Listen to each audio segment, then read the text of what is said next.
Hi, and welcome to the President's Forum podcast. I'm your host, Wesley Smith. Our guest today is Rajen Sheth. He's the CEO of Kyron Learning. He's a new collaboration partner with the President's Forum. Rajen is a visionary in educational technology, and as you'll see in this interview, he is very mission-driven. Rajen brings his extensive AI experience from his leadership roles at Google to his new role where he's pioneering AI-powered learning solutions to radically improve access to quality higher education while also improving student outcomes. Rajen, thanks for joining us today. We are so excited to explore the frontier of higher education, and I know your background. We've had a conversation about that, so I'm particularly excited with the expertise that you're going to bring. I really appreciate it. Thank you for having me. Let's talk about company origins. So Kyron Learning is a new collaboration partner for the President's Forum, and we're excited to have you. But I would love for you to tell our listeners a little bit about your company origins. Yeah, absolutely. So we're a 3-year-old company, and before Kyron, I've been in the tech industry almost 30 years. I was at Google about 17 years before this. And what I was really realizing is that technology has so much potential to do great things for society, but it has to be applied in the right way. And this particularly hit me during the pandemic, particularly with education. A lot of my time at Google, I worked on our education products there. And then also my last several years there, I was the VP of AI for Google Cloud. And I really got to see kind of the origins of how AI started to become a thing. But what I really realized is that AI is a powerful technology that we need to figure out how to apply in the right way to have a positive impact on society.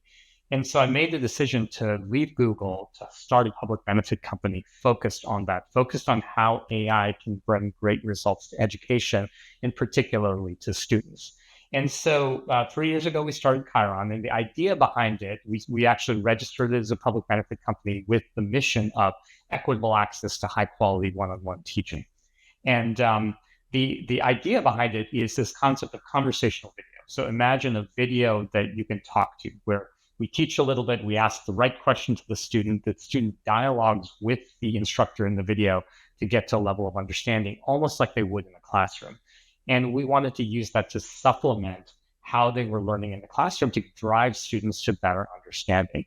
So that's been really the mission. We started in K-12, but then when we started working with Western Governors University, we moved towards higher education. And so we're really focused on how to help higher education institutions scale to meet the needs of more students and meet them well to drive student success.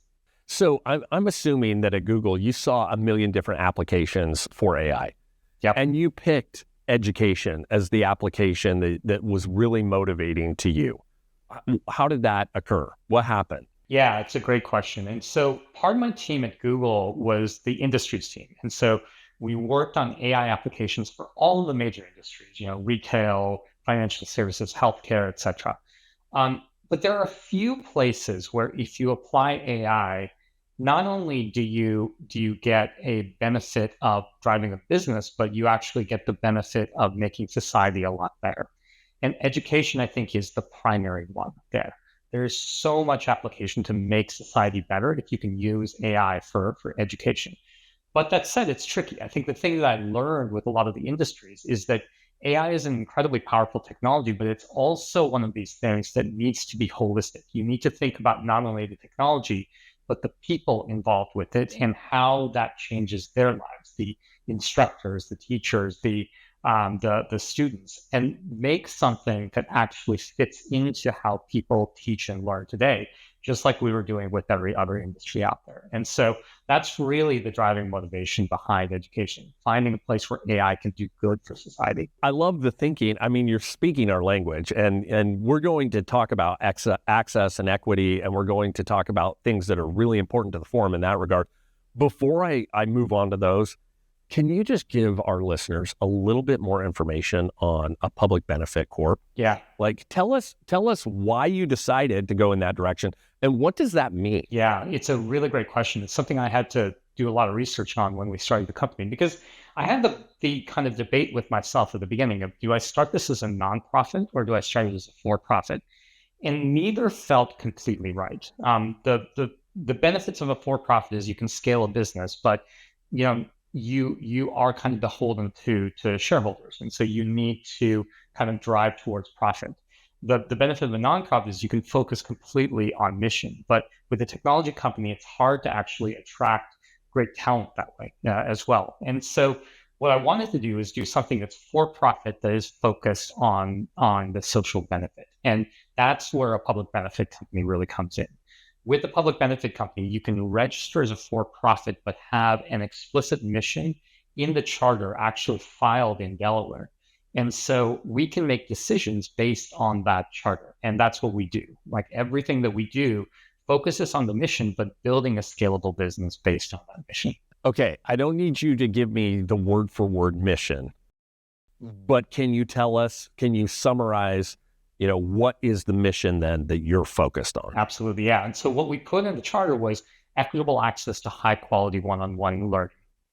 And that is really the goal of Kyron, is how do we use AI to help institutions drive better equitable access to high quality one-on-one learning. Okay, well, let's talk about the access to learning. What are you doing now that will effectuate your mission? Yeah, so one of the things we've been doing is finding the right institutions to work with for this. And so we've been working actually with several members of the President's Bar, including folks like Western Governors University and Miami-Dade College. And really the idea there is how can we help students when they need the help and go ahead and accentuate what the school already has, but make it to a better level to make it more personalized for that student. So the scenario that we kept on running into was, a student is sitting there at 10 o'clock at night, is having a hard time understanding their education or what they're learning at that point in time. Many times they're in an asynchronous course or a mostly asynchronous course. How do we help them? And that's where Kyron really has come in, is how do we teach the student a concept that they're struggling with at that point in time and drive them to conceptual understanding? And that's what we've been able to do. And so by doing that, we're driving better student engagement, better student satisfaction, and ultimately better student pass rate and retention. And so that's kind of how we're helping to make it scalable. And I think the thing we learned from a lot of institutions is that as you scale, you want to scale to everybody that needs a college education at the lowest possible cost. But the problem with that is it's very hard to do that without lots and lots and lots of people that are there for the students all the time. And so what we want to be able to do is bring together the great people that the institution has along with the technology to have something that authentically extends the instructors that are there. Okay, so I love where you're going on this, because most of our institutions focus on working learners. All of these, working learners are incredibly busy. And a lot of times, some of the institutions have data on when their learners are logging on, when their learners are engaged, and it's typically late at night. Having availability at all hours seems like a really big part of access, providing access to high quality education. Are you seeing that your learners do you see similar patterns? Are they using your product late at night? Yeah, absolutely. So we're seeing the majority of our usage between 7 p.m. to 3 a.m. And in fact, where it peaks is 10 p.m., 11 p.m., those kinds of hours. And it's exactly what you're saying is you have working adults who otherwise wouldn't be able to get a college degree. We all know the value of a college degree and what that can do for someone. But by doing this, you can make it such that a working adult can get a college degree on their terms and get the help when they need it to achieve their goals. Tell me about student success. What does this do for your students who are using it? Yeah, what it really drives is conceptual understanding so students can understand their course and pass the course. And what we're finding is that is actually playing out. And so across all of our deployments, the student satisfaction rate with this is above 97%. So 97% of the students say that they love the experience. Over 80% of the students say they understand the material better and they want more of these in their courses. And now what we're seeing, now that it's been running for a little while, we're seeing increases in pass rate. The students that have been able to use Kyron have been passing with a greater degree and have been more successful in the course. In fact, we're seeing that in institutions. We're also seeing that in skilling, where, for example, with one of our customers, their retention rate went from 50% to 73% as a result of using Kyron. And so we're finding really that it's hitting that missing gap of when you get a student in, but how do you make sure that that student is successful and has what they need to pass a course so that they can continue with their degree? So knowing some of the institutions that you work with, I know that they have incredible data on their students, and they know when these students need a nudge. They know when they're not seeing, performance, or they know, when they're seeing a drop off in engagement. Does your platform allow for these institutions to have these types of nudges for students? Yes, absolutely. So it kind of goes two ways. So what we're finding on the institution side is we're deeply integrating it with the curriculum of the institution, so that when an instructor knows, hey, these students need help in a particular area, there's a Kyron lesson ready for them. Or they can instantly generate a Kyron lesson that can help the students with what they need at that point in time. And so that kind of dovetails with the data that they have. We also return data. So as we have a conversation with these students, we are actually using AI to figure out the misconceptions that they still have. And we can return that back to the instructor to say, hey, you know what? These students over here had this misconception, and we can generate a follow-up Kyron lesson for that misconception. And so we can kind of go deeper and deeper to help the students where they need the help. And that back and forth of data, I think, is really important to really figure out where to target the right learning and drive student success. This is really powerful. I can see that this is moving us towards a future of that we've talked about for some time now, and that is personalized education. We want to deliver learning in a way, in a format that works best for each individual. And you're moving us in that direction. Definitely. And that's what we're seeing is that the more that we can bring the learning to what the student needs, the better off they're going to be. And that's always been such a challenge in education. We've talked about personalized learning for 15, 20 years, but I think we can now do it. And I think the technology is there to actually make it a reality. You're challenging the norms of higher ed that have been around for a long time. What kind of pushback are you seeing, or what kind of success are you having navigating that?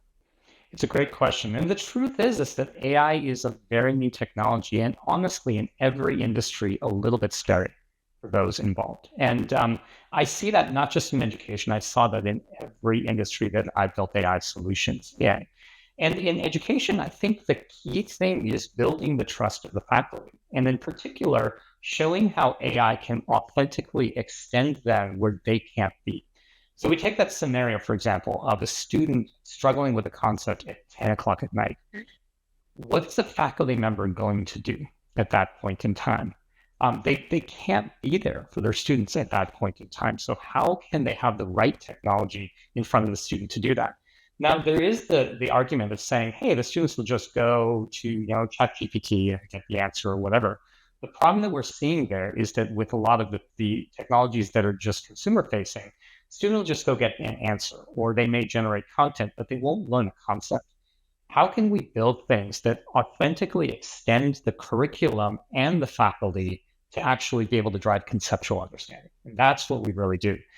What's been interesting is that the faculty satisfaction rates have been very, very high with Kyron Learning. Right? We have some amazing testimonials from faculty because it's actually really helping them where they really need the help.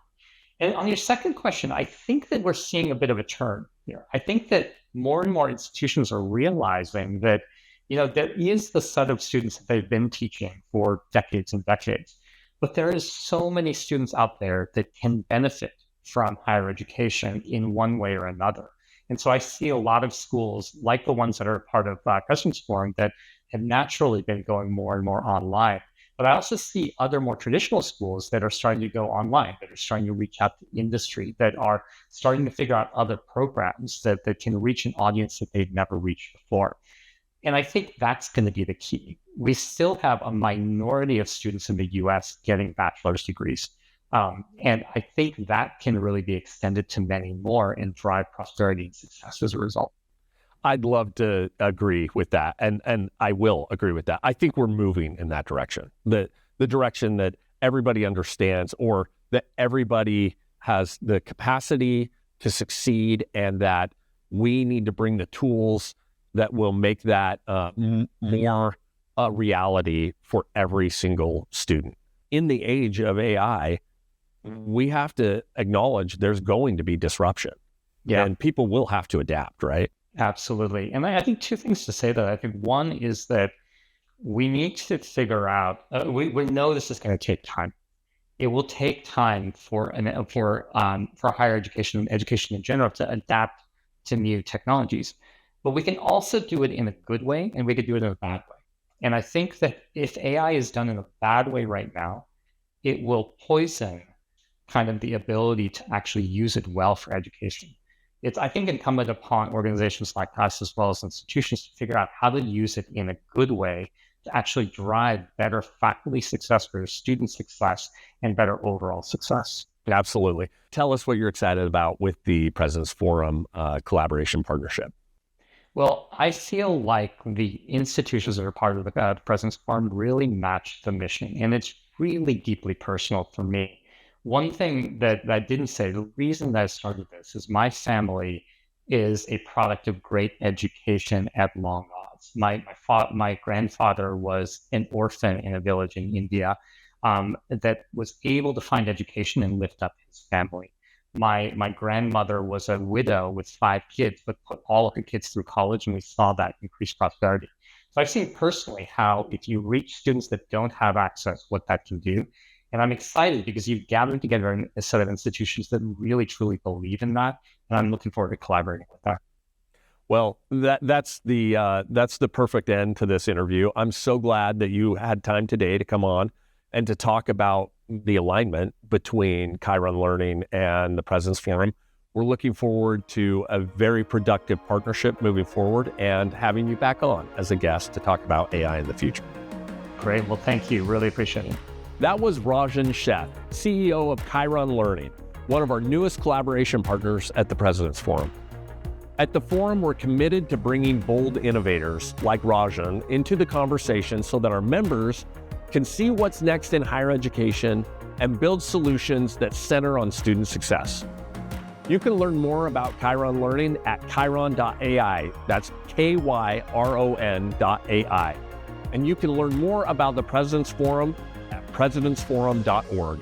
Thanks for joining us today.